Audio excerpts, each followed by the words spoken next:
Good afternoon, ladies and gentlemen. In a continuation of Market Guru series, where we get you to meet the finest brains on Dalal Street, it's my equal pleasure and honor to welcome Mr. Sunil Shah. He's the fund manager for the PMS, which is launched at Turtle Investment Group. Namaste to you, Sunil ji, and a very warm welcome. We'll begin immediately as to the flat kind of scenario that you see on markets after a 4-month rally, despite all negatives that you could count. The tariff war, a fight between India and Pakistan, a border clash, plus crude oil tipping almost 80, and the fact that you had a major dislocation between Iran, Israel and the US. All this put together, and Nifty is up 17% in the last 4 months. How do you look at sentiment now? Yes, thank you, Shelly, for getting me on the show. So, clearly, if you just look at the markets and just go back a little bit in the past, I guess markets have been really very volatile.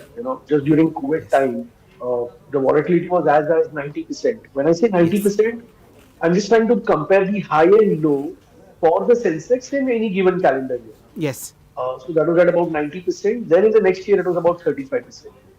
And thereafter, each of the years, that's 22, 23, 24, it's been about 25% or so. In this year of 25, it is at about 18%. Yes. So, despite all the factors that you clearly mentioned, market has become very resilient purely because of the DII investment which has happened. DII is nothing but the mutual funds and the banks, etc. And the resilience shown by the Indian investor, meaning if you look at this year itself, 25, $42 billion worth of buying has happened. That's a massive amount of money, and that is keeping the markets really balanced.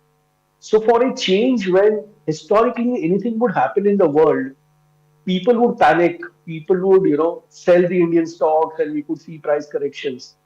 Unlike current trend. So this is the reason why, markets are holding on, markets are able to kind of, withstand this volatility. And going forward, if this trend continues, which it very much seems likely to be, we'll be in for even much better times so that things will start going. It's just purely buying power of Indian investors, which is keeping the market stable to positive. So that's the way Shailji I would look at it, and this is structural in nature. This is not something which will be easily washed out as such at this point of time. That's the reason why we are in this sense balanced out right now. Sunil That's what ji, I would say. Sunil ji, allow me to either play the devil's advocate or appeal to your valuation metrics, where one would presume that the retail money that is coming into the market is from slightly less informed individuals. Mutual funds are forced to buy because they cannot sit on SIPs for a longer time, and sensible investors are using this higher valuation, frothy valuations, to make an exit. Perhaps, making it a trap for the retail investor. Is this counterintuitive? Yeah, Shailji, let's also understand, the retail investor is adopting the mutual fund route right now. And the fund manager is taking a prudent call of investing in the set of companies that he or she has the window to invest in. So they will never be overboard. So given the investment matrix of a mutual fund, we will not end up with the mutual fund having 20 or 25% in one given stock or one given group. It would be a diversified portfolio at all points of time. So the retail investor per se, when he or she invests on his own, gets into concentrated bets, gets into unwanted siding companies, loss-making businesses. So that is why I think a mutual fund is much better. When we talk about valuations, at this point of time, the Nifty companies are trading at about 21 times or so, which is less than 1 time standard deviation. It is just about closer to the mean average. So we are not in the frothy valuation in the large cap space. Clearly, the mid and small cap space is where the valuations are still not in the attractive zone. Having stated that, the price correction has also happened big time in the mid and small cap companies. So we are in a balance zone right now, and going forward, I think with the kind of measures taken both on the monetary and the fiscal policy, growth might be very much on the positive side come the festive seasons. So that's why I think being there in the long term is something that investors should try and do and continue to do in it. Okay. Sunilji, one thing that's extremely negative for long-term stockholders and value pickers such as you is this absolutely unpredictable global macro that we are in, primarily because of President Trump of United States. Every day, every week, he comes out with some rule, some thought process which vitiates the stock picking ability. Now he wants 200% tariff on Indian pharma exports to the US. US में दवाई नहीं है, 10 गुना ज़्यादा rate हैं या 50 गुना ज़्यादा rate हैं, and he on top of that he wants 200% tariffs on pharma imports. Now, as a person who has to create long term wealth, how are you putting all these things in your valuation matrix?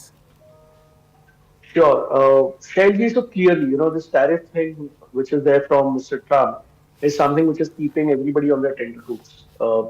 In the night, there is one rule. In the morning, there is another, and by the time 3:30 market ends, there is third rule. So we are in that hazy zone. We are in that foggy area. Having stated that, the broader way to look at tariffs would be that it is on a relative basis. So when we talk about Indian exports, let's talk about textile, for instance, where we are competing with, say, Bangladesh or a China. And if the tariffs are in that 30% range for China or Bangladesh, then in that sense, India is going to be competitively better off if it's a 10% tariff. So tariff is a relative concept rather than more of a standalone concept for a country as such. When we talk about pharma, it is still at a very, very nascent stage. It is at a proposal stage. And also, a 200% tariff is something which US itself will not be willing to accept. So it won't be that easy to sail through a product which is a necessity there, as you correctly mentioned, a product in shortfall nature over there. So this won't be that easy for them to really roll out. I think that will be subject to a lot of changes even before it is implemented. So as I stated, it's a hazy area, a foggy area. We need to play it by the team. But when we talk about valuations and investments in India, there are so many opportunities in India itself which are insulated from global vagaries. And maybe one Okay, can look at those pockets of investments to correct. make the wealth, which is where we should look at. Okay, now let's get to stock picking, the core of this show, and of course, your specialty.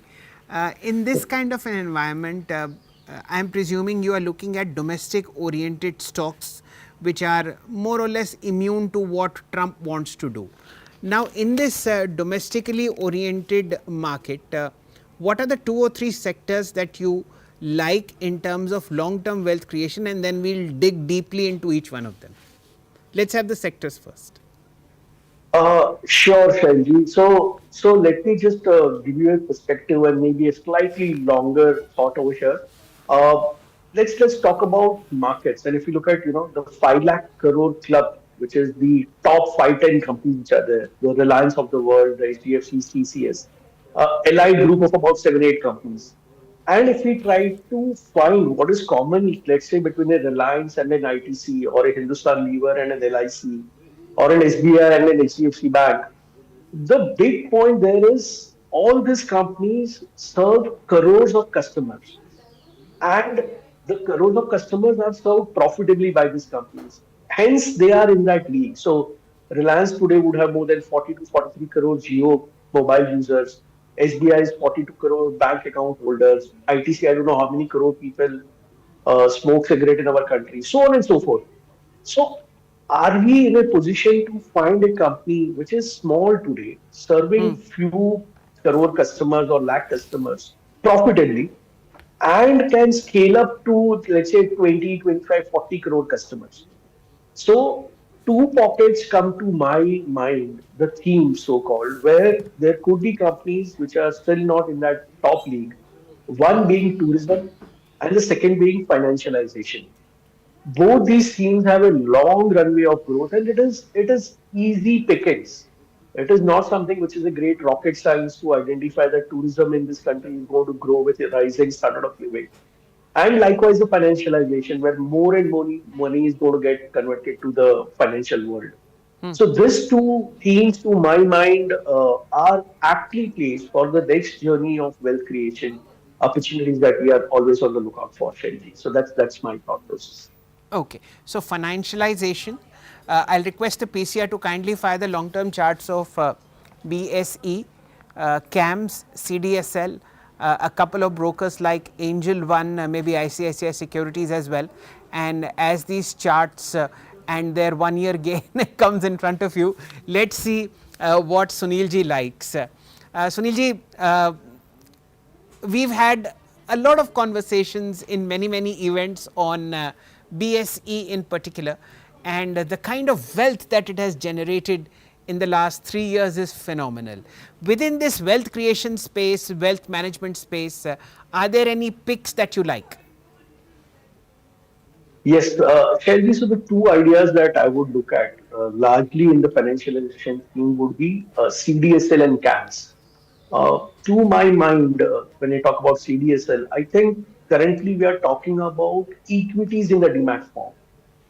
There is still a lot to be, scratched out in the insurance policies.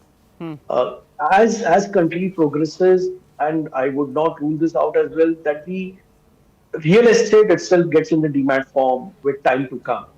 And CDSL has a track record of doing excellent work. The system is very robust. So they have a long runway of growth, meaning today they would have about 65-70% of share in the demat market share in the demat form. Going forward, I think once NSDL gets listed, the right thing to do for an investor would be to buy both the companies. Likewise, when we talk about CAMS, again, that's one of the market leaders serving to crores of mutual fund consumers. And tomorrow, when we will be seeing this Geo BlackRock, rolling out, and they would be financialization, they will be doing the financialization for mass people, exactly like what Jandan did for the banking system. Geo BlackRock in the AMC business would do it for mass people. And CAMS is one of the service provider for Geo BlackRock as well. Yes. So even if there is a shift of market share in the AMC business, CAMS is protected in that sense. So Okay. I would try to focus on these two companies when I specifically talk about financialization. About broking, I think there is so much of competition, Yes. and always the broking charges are always a big question mark. So I would like to give it a pass and Okay. focus on this one. Okay, ladies and gentlemen, let me just give you a background specifically on CAMS. This is a back end computerized company that manages our mutual fund investments. Each month, if you are an active investor, CAMS will send you your portfolio, no matter where that portfolio is kept. They have your record in places where even you have forgotten, as long as you mentioned your PAN number, your investments will come to your Gmail or email account. So CAMS controls 80% of India's growing, expanding and booming mutual fund industry backend. Most AMCs have outsourced the work of keeping the investor informed, getting the transaction done and updating the investor to CAMS. In very simple words, this is what CAMS does, and it has been phenomenally well rewarded by the market on this kind of work that it has done. The market itself has expanded dramatically. 5 years ago, monthly SIPs were to the tune of 3,800 crore rupees. Today's number is 27,000 crores, and this will grow dramatically. Similarly, CDSL is a company that manages our demat operations, which is any demat that you open, chances are that it will be with CDSL. They will keep your equity safely in dematerialized form and keep you informed. So these are the two back end businesses of our wealth management space, which finds very good resonance with Sunilji. What would be the market capitalization of these two individual entities, Sunilji, and in the next 5 years, where do you see them headed? Yeah, so both these companies would be closer to about $6 odd billion of market cap, between $5 to $6 billion, maybe lesser than that for CDSL as well. I would not rule it out that over a period of time, both these companies could be trading in that 1 lakh crore club of market cap of companies. So they are still, I'm just trying to emulate the successful companies which are upwards of 5 lakh crores, which have happened for more than over a decade or so. And perhaps these two companies can fall in place in that category. So, yes, first let's look at the milestone of 1 lakh crores, is what I think can be achieved in due course of time for both these companies. Okay, fair point. So, wealth management, stock market space, two stocks, CAMS and CDSL.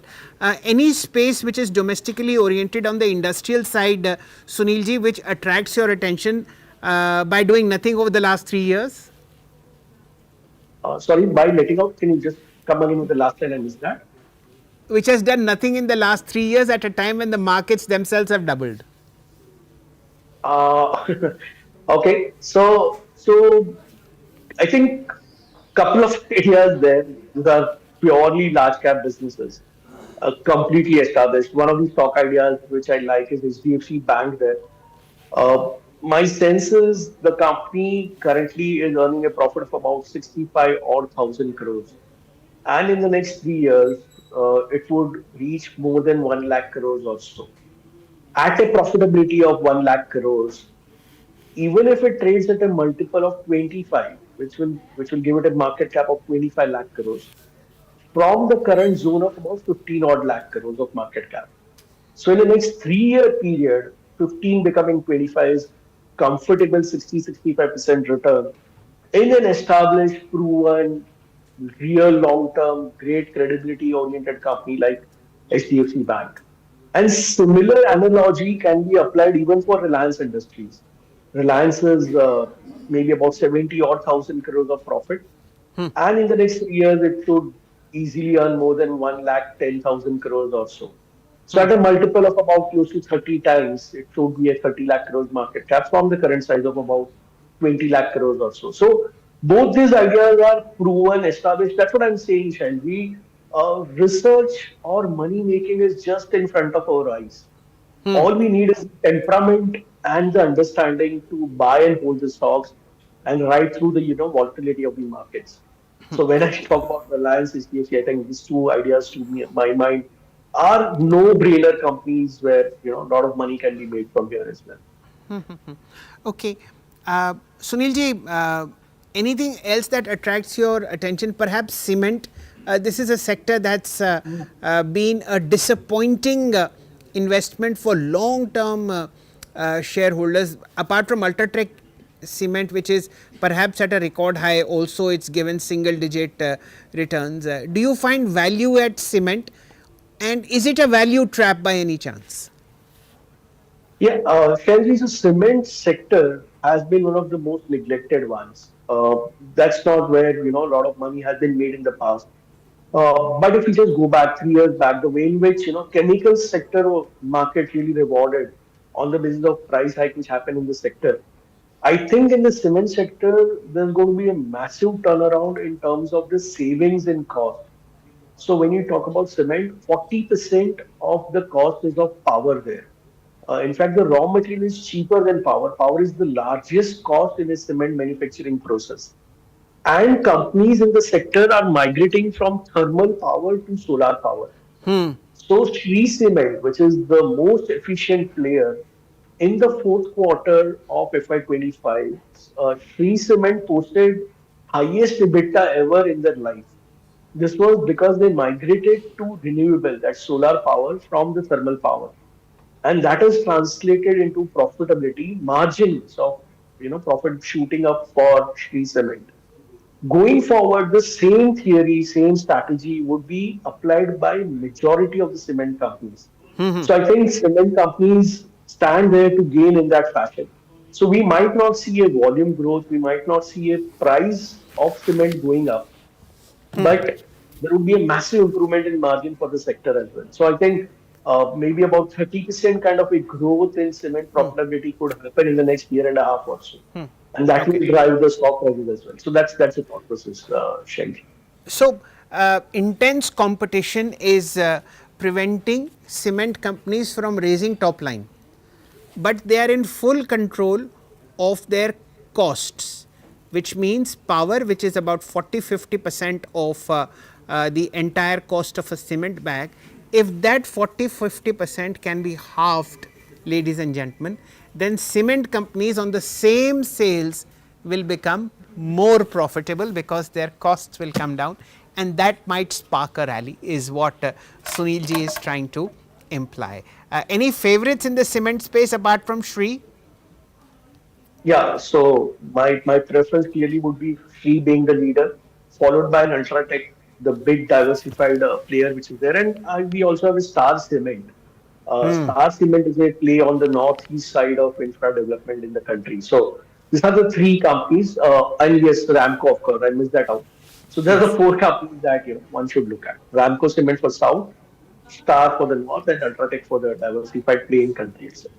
Okay. That's And what my we should look at. final question to you, Sunil ji, will be on this massive issue that the entire market, the regulator, brokers, exchanges, retailers, F&O traders are grappling with, the Jane Street issue. Which side of the equation are you on? Is Jane more intelligent than all of us put together? It just skimmed us of 48,000 crore rupees. This is what we know, or is Jen pulling a fast one? Yes, Shelby, so we are in ever evolving market and country. We have seen such events in the past as well when system gave an opportunity and we had people and individuals who made a lot of money out of the system. But the regulator is very, very strong. The regulator has got immense power now. Regulator has got all the digital information to conclude anything that they are doing.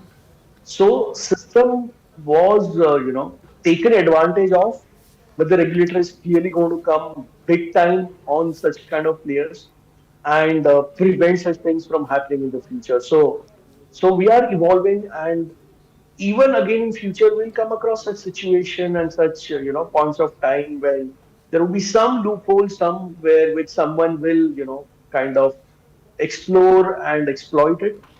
But as I say, regulator has done a great job and will continue to do well in the future. So great, and appreciate that the stance has been taken by the regulator on whatever they've done so far. Okay. With that, Sunil ji, we'll call it a day, and remember your wonderful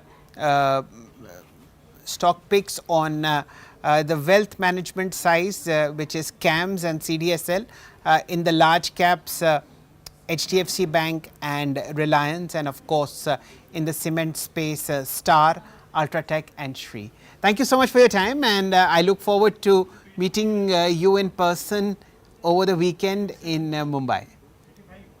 Thank you, Shelby, for this opportunity. Always happy to engage with you. Thank you so much. Okay. That, ladies and gentlemen, was Mr. Sunil Shah.